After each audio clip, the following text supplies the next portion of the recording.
বলবো বলবো আমল করবেন তো? কেনা কেনা আমল করবেন? নারায়ণ আল্লাহ করুন। আহমদ ইবনে হাম্বল রাহমাতুল্লাহি আলাইহি, যিনি ছিলেন হাম্বলি মাযহাবের ইমাম। কে সে বলেন তো? কে বলেন? সবাই বলতে হবে। এটা কিন্তু ক্লাস। আমাদের খুব ভালো লাগতেছে, বললেন লোক কমাইতে ভালো লাগে আমার কথা বলতে। কথা বলতে বেশি লোক হইল ভেজাল, যে উৎপাদ সিকপাদ, এই সিকপাদের কেউ কথা বলতে পারবা? কঠিন পরিস্থিতি। শান্ত একটা ক্লাসের একটা পরিবেশ হয়েছে। আলহামদুলিল্লাহ। হাজির ভাইরা আমার, কথা হচ্ছে আহমদ ইবনে হাম্বল রাহমাতুল্লাহ আলাইহি, তিনি মালিকি মাযহাবের ইমাম, এই হাম্বলি মাযহাবের ইমাম, বড় একজন আলেম ছিলেন। একদিন শীতকালে তিনি বাইরে এসে সফরে মসজিদে থাকতে চাইছে, পথে কোথায় থাকবে, মসজিদের বারান্দা থাকতে চাইছে, খাদেমে না মসজিদে থাকার ইজাজত নাই। বোঝেন কি কই? ফতোয়া কিন্তু হের ফতোয়াই, কিন্তু তাদের এই ইমামদের ফতোয়াই কিন্তু মসজিদ বন্ধ। ইমাম সাহেব এই মসজিদে বইতে আছে না, শীতে পছন্দ শীতে কথাটা বুঝে কিন্তু হেতার পরিচয় দিতে পারবে, সরবে কি করবে? আর কয়েকদিন গেটটা খুলে রাখো, আমি থাকি মসজিদ। না, মসজিদ খোলা হবে না, মসজিদ খোলা যাবে না। আমি বাইরে কোরআন যাই যান, মসজিদ খোলা কি করবে? আমি বলার তো কিছু নেই। আর রাস্তার পাশে পাশে আগে হাঁটতে হাঁটতে হাঁটতে, শীত প্রচন্ড ঠান্ডা, কি আর করবে? হাঁটতে হাঁটতে যাইয়া দেখে একবারে রুটি বেছে। কি বেছে? বোঝেন বোঝেন? রুটি বেছে, রুটি রুটি বিক্রি করতেছে। তাওয়া আছে না, তাওয়া বড় তাওয়া থাকে না, তাওয়ার রুটি বেলে বেললে ওইটার মধ্যে দেয়, দিয়ে আবার উঠাইয়ে আবার মানুষের বিক্রি করতেছে। আর রাত্রের বেলা একটু শীতকাল, মানুষ রুটি খাচ্ছে। আমাদের সাজের পিঠা আছে না, সাজের পিঠা, তো সাজের পিঠা এরকম শীতকালে খায় না, ভাবা পিঠা, সাজের পিঠা, আরো তো ওরকম সিস্টেম আছে। রুটি, চা, কফি, দেখবেন রাস্তার পাশে এখন শীত চলতে আছে।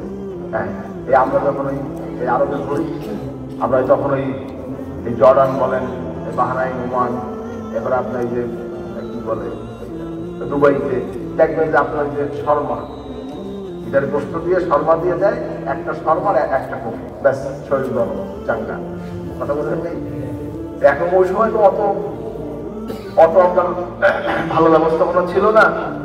রুটি বেচতে আছে, ও রুটি বেচে আর কয় আস্তাগফিরুল্লাহ, রুটি বেলে আস্তাগফিরুল্লাহ, রুটি ছেঁকে আস্তাগফিরুল্লাহ, রুটি রাখে আস্তাগফিরুল্লাহ, রুটি বিক্রি করে আস্তাগফিরুল্লাহ। ব্যাপারটা আমাদের হাম্বলি কয় কি, এই আমি তো শীতকাল, ওর মসজিদে আমার জায়গা দিলে না, আমি তোমার পাশে এই আগুনের পাশে বসতে পারি, একটু ভাব নেবো। হ্যাঁ, থাকে অসুবিধা। রাস্তা গুলো মধ্যে আছে, আর একটু আমাদের নাম বাসাই দেখতে আর এরকম সে দেখতেছে, দেখতে দেখতেছে, ভাই তুমি এতবার রাস্তা গুলো করো না, কারণ নাই। শোনেন, কারণ শুনবেন, আমি জীবনে যত দোয়া করে শব্দ কবুল হয়েছি। আমার একটু খেয়াল কি করবো, কথা কি বলবো, বলে পেলাম যে আস্তাগফিরুল্লাহ কেন করো? ও কইতেছে যে আমি জীবনে যত দোয়া করি সব দোয়া কবুল হয়ে গেছে। আচ্ছা, বিষয়টা কি বলো তো একটু? শোনেন, আমি জীবনে যত দোয়া করছি, আমি আস্তাগফিরুল্লাহ বারবার করি, আল্লাহকে মাপ চাই, জীবনে যত দোয়া করছি সব দোয়া আল্লাহ কবুল করছে, একটা দোয়া বাকি আছে। কোনটা বাকি আছে? এই যুগের আলেম আহমদ ইবনে হাম্বলের দিদার আমি আল্লাহকে চাইছি। আমি আল্লাহকে বলেছি, আল্লাহ ওই হেরেটে আমি দেখতেছি, আমি হেরেটে দেখতেছি। এখন আহমদ ইবনে হাম্বলের চোখে পানি এসে চোখে পানি ছেড়ে দিয়ে আমি আল্লাহকে জড়াই ধরছি। জড়া দিয়ে কয় কি, বাবারে আল্লাহ তোর এই দোয়াটাও ফেরত দেয় নাই, আমি আহমদ ইবনে হাম্বল। বলেন না সুবহানাল্লাহ। আসতে কইলেন, একটু চিল্লাইয়া কম করে দাঁড়াস করে বলেন না সুবহানাল্লাহ।